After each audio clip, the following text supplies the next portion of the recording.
The confession you're about to hear is an actual recording. Go ahead, please. I make this confession of my own free will because it is true. There has not been any force or violence used upon my person to induce me to make these statements. Without promise of immunity or reward or gratuity, I confess. You understand, of course, that your statement will be made public through the radio program Confession. I do. And that your name for the purpose of this broadcast will be Doris Kane. Yes. For what comfort you may find in so doing, you will now be allowed to tell your story. If there is comfort for your listeners, it must lie in the fact that you've been apprehended. You understand all this? Yes, sir, I understand. In the hope that someone somewhere may benefit from my mistakes, I confess.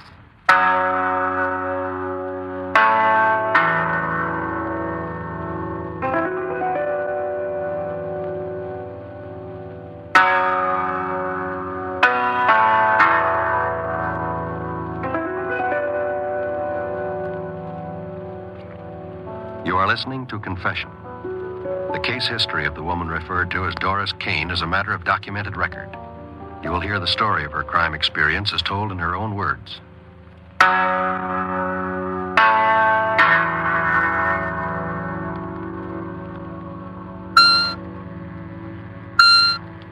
Doris Kane, please state your age. I'm 15 years old. And you're pregnant? Yes, I expect my baby in 3 months. Now go ahead with your story. Well, I knew Jimmy was dead. Even before they told me, I knew he was dead. And I... Suppose you try to tell it from the beginning. You lived in Cleveland? I ran away. But your home was there? Yes, my mother still lives there. I lived with her. And your father? My father and her are separated. What does your mother do for a living? She sews. She does sewing. Why did you leave home? I don't know. Maybe... I guess because she was always treating me like a kid. Doris? That you, Doris? Mm-hmm. You know what time it is. Yeah, 12 o'clock. I know. Bumming around till midnight. Where were you? Out Out. Where? with some friends. Friends like Jimmy, I suppose. Oh, you just don't like You him. spend that money I gave you? I still got it. Who bought for you this evening? Nobody. Listen here, when I ask you a question, I want answers. Who bought for you? Nobody. I'm going to bed. You come back here. What do you want? You was out with Jimmy, wasn't you? Oh, right. I was out with Jimmy. Don't you give me them talking back answers. Mom, Where did you go? we went bowling. Bowling. Jimmy bought you liquor, didn't he? I didn't have any liquor. Don't lie to me. I could smell it when you come in. He bought you liquor, a kid like you. I'm not a kid. Oh. I can't do anything with you. I give up. I've done all I can. You're just no good.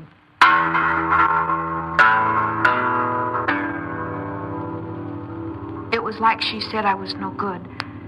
Jimmy was at the bowling alley. He wanted me to meet him there after they closed up at 2 o'clock. To say goodbye, he said, because he was going away and I might never see him again. Then I got a crazy idea. Maybe I could go with him. I put my clothes in a box and sneaked out the back way. Jimmy was glad to see me. That was one thing about Jimmy. Always glad to see me. Dory, I thought you weren't coming. It wasn't. Your mom, huh? You know how she is. I'd have gone crazy if you hadn't come back to say goodbye. You never did tell me where you were going. Well, we don't really know ourselves, just west. I thought you were going alone. With Frankie. You know, my partner. What's in the box? Clothes. What for? I'm running away. From home? Gee, things must be rough. Yeah. Jimmy, take me along. Take you along with us? Please, Jimmy, I won't be any trouble. Honest, I won't. Gee, I don't know. Please, Jimmy. Please. But we might not come back. I don't care. Maybe we'll never come back. Please. Well, maybe.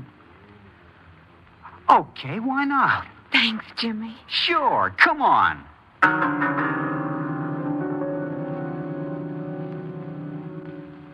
We went across town to the Congress Hotel, I think it was.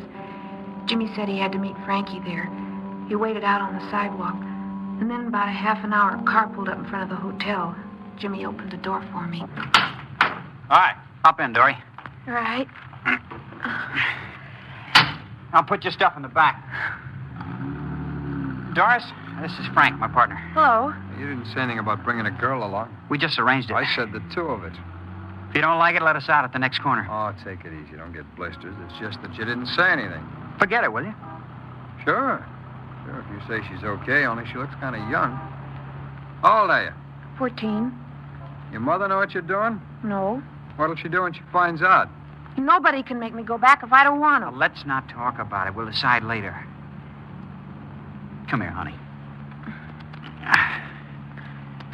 Comfortable?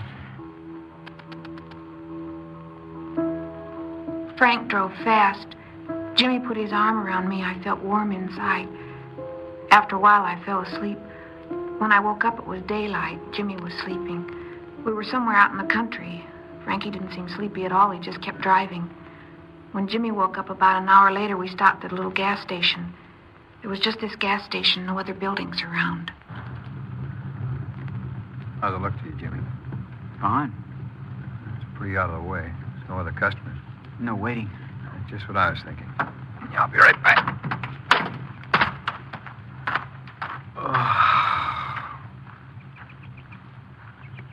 It's sure dead out here. Yeah. Frank must be tired. Frank never gets tired, as long as he can get a fix. He's gone inside the station. Yeah. You know something? What? You're pretty. What did you mean before? About Frankie?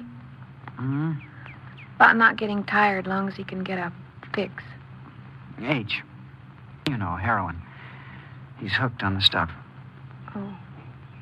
No kidding, Dora. You're real pretty. Say, Yeah? where's Frank? What's keeping Frank? I don't know. Oh, Dory. I love you, Dory. Jimmy. You love me? Yes. Yes, I do, Jimmy. Hey, I got a great idea. What? Why don't we get married? Married? Why not? Listen, honey. Frank's got something big lined up. Real big. He's taking me in with him. We'll have plenty of money. We'll get an apartment in San Francisco, maybe. How does that sound, honey? Jimmy, it sounds wonderful. Oh, honey. Here comes Frank. Oh, yeah. All right, let's get rolling.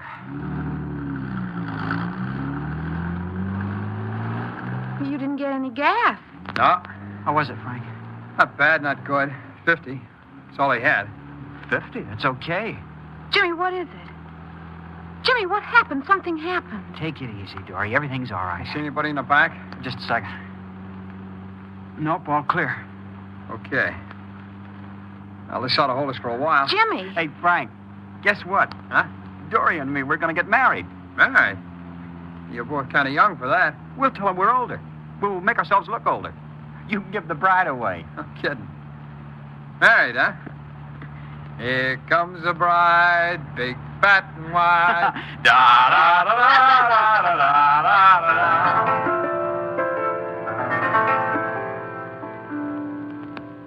We got the license. Then we stopped at a country judge's place and got married. Frank was the witness. By that time, it was getting towards evening. Frank was going to try to connect for some H. He said he was running out of caps. He drove Jimmy and me to a motel. It wasn't much of a honeymoon, I guess, but I was Jimmy's wife, and I didn't care where we stayed as long as we were together. You know.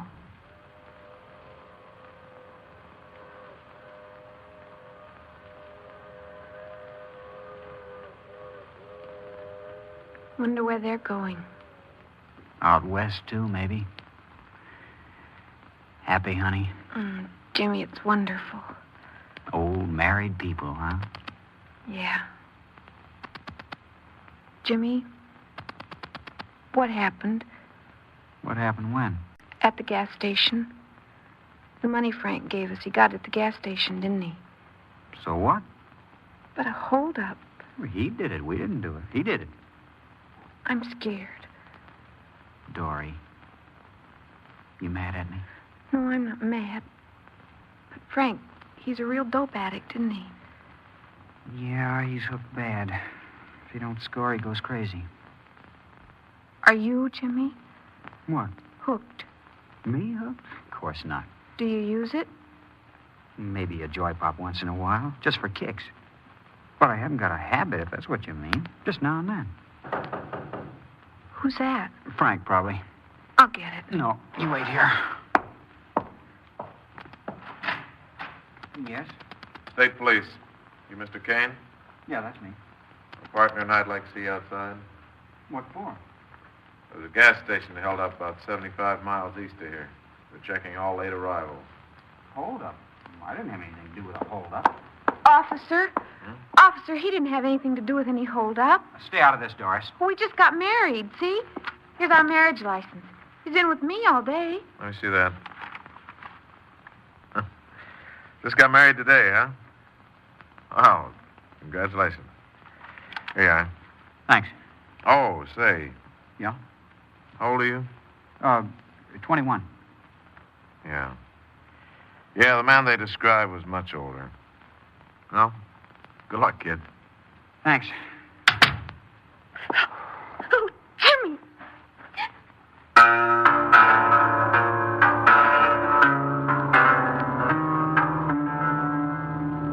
I was part of it now. I'd lied for him. The next morning, Frank picked us up. His eyes looked funny, like he was doped or something. He said he'd found a mule.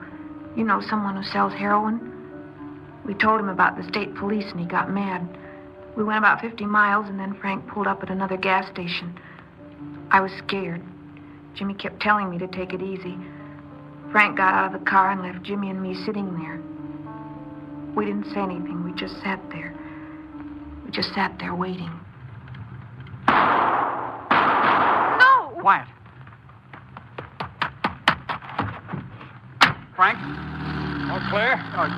Yeah, all clear. Frank, Yeah? did you have to kill him? I don't like witnesses. But you didn't have to kill him, did you? I don't like cops on my neck. Why did you have to kill him? Because I had to, that's why. Now shut up.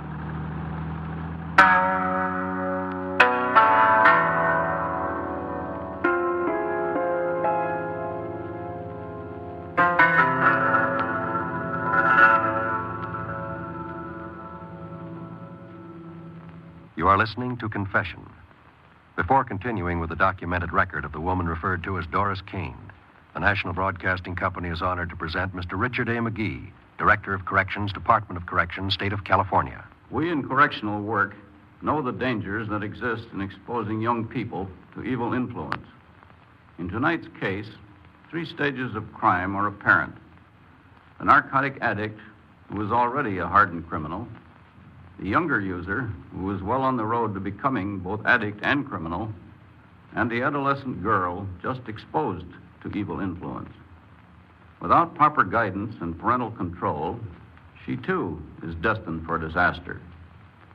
If you expect to help your own children keep out of trouble, know where they go and whom they are with. Most of all, let them know they are loved and respected by you. A child who feels rejected in the home will turn to wrong companions for acceptance. Thank you, Mr. McGee. Now to continue with Confession and the documented record of the woman referred to as Doris Kane.